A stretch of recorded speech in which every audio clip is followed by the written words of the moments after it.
اعوذ باللہ من الشیطان الرجیم بسم اللہ الرحمن الرحیم پارہ 6 سورہ مائدہ آیت نمبر 33۔ اعوذ باللہ من الشیطان الرجیم بسم اللہ الرحمن الرحیم۔ آیت کا لفظی ترجمہ: انما بے شک، جزاء بدلہ، الذین ان کا جو، یحاربون جنگ کرتے ہیں، اللہ سے، ورسولہ اور اس کے رسول سے، ویسعون اور وہ دوڑ دھوپ کرتے ہیں، فی الارض زمین میں، فسادن فساد کے لیے، ان یہ کہ یقتلوا وہ قتل کر دیے جائیں، او یا یصلبوا وہ سولی چڑھا دیے جائیں، او یا تقطع یا کاٹ دیے جائیں، ایدیہم ہاتھ ان کے، وارجلہم اور پاؤں ان کے، من خلاف مختلف سمت سے یعنی اپوزٹ ڈائریکشن سے، او یا ینفوا وہ نکال دیے جائیں، من الارض اس زمین سے، ذالک یہ، لہم ان کے لیے، خزی رسوائی ہے، فی الدنیا دنیا میں، ولہم اور ان کے لیے، فی الآخرۃ آخرت میں، عذاب عذاب ہے، عظیم بہت بڑا۔ ترجمہ: جو اللہ تعالیٰ سے اور اس کے رسول سے جنگ کرتے ہیں اور زمین میں فساد کے لیے دوڑ دھوپ کرتے ہیں، ان کا بدلہ یہی ہے کہ وہ قتل کر دیے جائیں، یا سولی چڑھا دیے جائیں، یا مختلف جانب سے ان کے ہاتھ پاؤں کاٹ دیے جائیں، یا انہیں جلا وطن کر دیا جائے۔ یہ تو ہوئی ان کی دنیاوی رسوائی، اور آخرت میں ان کے لیے بڑا بھاری عذاب ہے۔ تفسیر: آیت کا ایکسپلینیشن: ہر کنٹری کے لا اینڈ آرڈر کو مینٹین کرنے کے لیے کچھ قانون بنائے جاتے ہیں۔ اگر کوئی انہیں توڑتا ہے تو اسے سزا دی جاتی ہے۔ اسی طرح ایک اسلامی حکومت کا کانسٹیٹیوشن قرآن ہوتا ہے۔ جو قرآن میں اللہ نے قانون دیا ہے اسے ماننا ایک اسلامی ریاست کا فرض ہوتا ہے۔ اس آیت میں بتایا جا رہا ہے کہ جو اللہ اور اس کے رسول کے خلاف جنگ کرے، یعنی اللہ اور اس کے رسول کے دیے ہوئے حکم کے خلاف کام کریں، ملک میں فساد کریں، قتل کریں یا چوری کریں، یا کسی کی عزت پر حملہ کریں یا ڈکیتی کریں تو انہیں کیا سزا دی جائے گی، یعنی دہشت گردی کریں، دہشت پھیلائیں، لوگ ان سے ڈریں، ٹیررسٹ جو ہوتے ہیں ان کی سزا بتائی جا رہی ہے۔ اس آیت کو آیت محاربہ بھی کہا جاتا ہے۔ حاکم وقت یعنی جو خلیفہ ہوگا وہ ایسے لوگوں کو 4 سزاؤں میں سے جو سزا چاہے جرم کے حساب سے ڈیسائیڈ کرے گا اور دے گا۔ یہ سزائیں اللہ نے اس آیت میں بتائی ہیں۔ یہ جو سزائیں ہیں، یہ جو کانسٹیٹیوشن ہے ہمارا،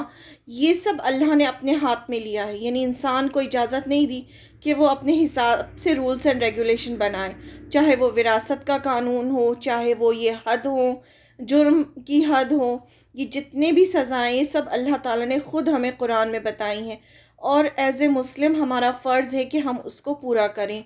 لیکن یہاں یہ جو بتایا جا رہا ہے یہ اسلامک ریاست کے لیے بتایا جا رہا ہے کہ جب ایک ریاست، اسلامک ریاست قائم ہوتی ہے تو جو یہ سب کام کرتا ہے اس کو یہ سزائیں دینا ہے۔ ایک مسلم خلیفہ کو، جو خلیفہ ہوگا وہ یہ سزائیں دے گا۔ یہ سزا ہر مجرم کو ایک جیسی دی جائے گی، چاہے وہ باغی مسلمان ہو یا مشرک ہو یا یہودی ہو۔ اب ایک اسلامک ریاست میں چاہے وہ مسلمان ہو یا مشرک ہو یا یہودی ہو، کوئی بھی انسان ہو، اگر وہ یہ سب کام کرے گا، ایک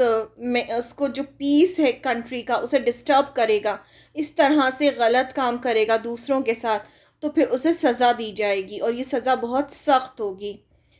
جو اللہ اور اس کے رسول سے جنگ کرتے ہیں، اور ایسے لوگوں کو کہا جا رہا ہے کہ یہ ایسے لوگ ہیں جو اللہ اور اس کے رسول سے جنگ کر رہے ہیں، یعنی ان کے خلاف یہ کام کر رہے ہیں، اور زمین میں فساد کے لیے دوڑ دھوپ کرتے ہیں، یعنی یہ زمین میں فساد کر رہے ہیں، انہیں یہ سزائیں دی جائیں گی۔ 4 سزائیں بتائی گئی ہیں۔ ان کا بدلہ یہ ہے کہ وہ قتل کر دیے جائیں، پہلا کہ ان کو ختم کر دیا جائے،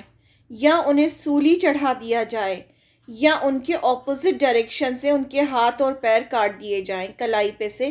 اور جو اینکل ہوتی ہے اس پہ سے، یا انہیں جلا وطن کر دیا جائے، یعنی ملک سے نکال دیا جائے باہر۔ یہ تو ان کی دنیاوی رسوائی ہے، یعنی اس طرح سے تو ان کو دنیا میں رسوا کر کے سزا دی جائے گی، اور آخرت میں بہت بڑا عذاب ان لوگوں کے لیے تیار ہے۔ یہ بہت ہی سخت آیت ہے قرآن مجید کی۔ اب اس آیت کی شان نزول میں آتا ہے کہ عقل یا ارائنا قبیلے کے کچھ لوگ مسلمان ہو کر مدینے آئے۔ اب یہ قبیلہ تھا، وہاں کے کچھ لوگ جو تھے وہ مسلمان ہو گئے اور مسلمان ہو کر مدینے آئے۔ انہیں مدینے کی آب و ہوا راس نہ آئی، تو نبی صلی اللہ علیہ وسلم نے انہیں مدینے سے باہر، یعنی وہ بیمار ہو گئے مدینے آ کر، تو آپ صلی اللہ علیہ وسلم نے مدینے سے باہر جہاں صدقے کے اونٹ تھے بھیج دیا کہ ان کا دودھ اور پیشاب پیو، یہ ایز اے دوا بتائی آپ صلی اللہ علیہ وسلم نے کہ اس طرح سے تم کرو تو اللہ تعالیٰ شفا عطا فرمائے گا۔ تو وہ کچھ ہی دنوں میں ٹھیک ہو گئے، لیکن اس کے بعد انہوں نے اونٹوں کے رکھوالے اور چرواہے کو قتل کر دیا۔ وہاں جو تھے صدقے کے، جو لوگ صدقہ کرتے تھے، وہ اونٹ بندھے ہوئے تھے سب، مطلب بہت سارے اونٹ تھے، اور چرواہا بھی تھا جو ان کو اونٹوں کو چراتا تھا، وہاں پر آپ نے ان کو علاج کے لیے بھیجا تھا۔ تو وہ ٹھیک ہو گئے۔ ٹھیک ہونے کے بعد انہوں نے چرواہے کی آنکھوں میں جو تھی وہ آنکھیں پھوڑی، مطلب ان کی سلائیاں ڈالی اور اس کو مار ڈالا، اور سارے اونٹ لے کے بھاگ گئے، قتل کر دیا اور اونٹوں کو چرا کر لے گئے۔ جب نبی صلی اللہ علیہ وسلم کو اس کی اطلاع ملی تو آپ صلی اللہ علیہ وسلم نے ان کے پیچھے آدمی دوڑائے جو انہیں اونٹوں سمیت پکڑ لائے، یعنی وہ گرفتار ہو گئے۔ نبی صلی اللہ علیہ وسلم نے ان کے ہاتھ اور پیر مختلف طرف سے کٹوا ڈالے، ان کی آنکھوں میں گرم سلائیاں پھروائیں، کیونکہ انہوں نے بھی چرواہے کے ساتھ ایسا ہی کیا تھا۔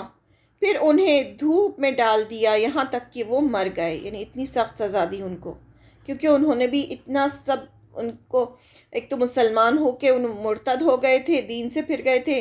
پھر انہوں نے چرواہے کے ساتھ اتنا ظلم کیا، اس کی جان بھی لی، اور پھر چوری ڈکیتی، مطلب سارے ہی جرم کیے انہوں نے۔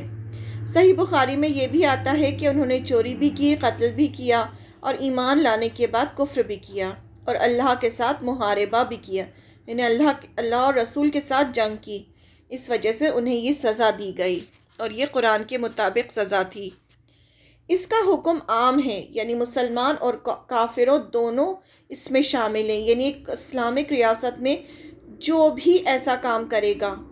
اس کو یہی سزا دی جائے گی، چاہے وہ مسلمان ہو چاہے وہ نان مسلم ہو۔ محاربہ کا مطلب ہے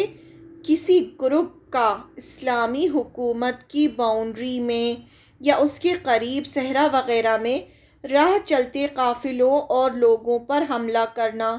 یعنی اچھا بھلا قافلہ جا رہا ہے، اس پہ کچھ لوگ آئیں اور آ کے حملہ کر دیں، قتل و غارت گری کرنا، اغوا کر کے لے جانا، آبرو ریزی کرنا، یعنی عزت پر حملہ کرنا وغیرہ، اس کی یہ سزائیں بیان کی گئی ہیں، یعنی جو بھی اس طرح کا کام کرے گا اس کو یہ سزائیں دی جائیں گی۔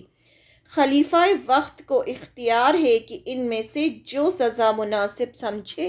وہ دے، اس کو جو سمجھ میں آئے، جو اس کو صحیح لگے، اس کے جرم کے حساب سے وہ سزا دے سکتا ہے ان چاروں میں سے۔ کچھ لوگ کہتے ہیں کہ اگر محاربین نے قتل کیا اور دہشت گردی کی، دہشت گردی یعنی یہ سب ٹیررزم میں آتا ہے، تو یہ ٹیررزم کی سزائیں بتائی جا رہی ہیں اسلام میں. یعنی قتل کیا دہشت گردی کی تو انہیں قتل اور سولی کی سزا دی جائے گی. جس نے صرف قتل کیا مال نہیں لیا اسے قتل کیا جائے گا. جس نے قتل کیا اور مال بھی چھینا اس کا دایاں ہاتھ پیر اور بایاں پاؤں کاٹ دیا جائے گا، یعنی اپوزٹ سمت سے.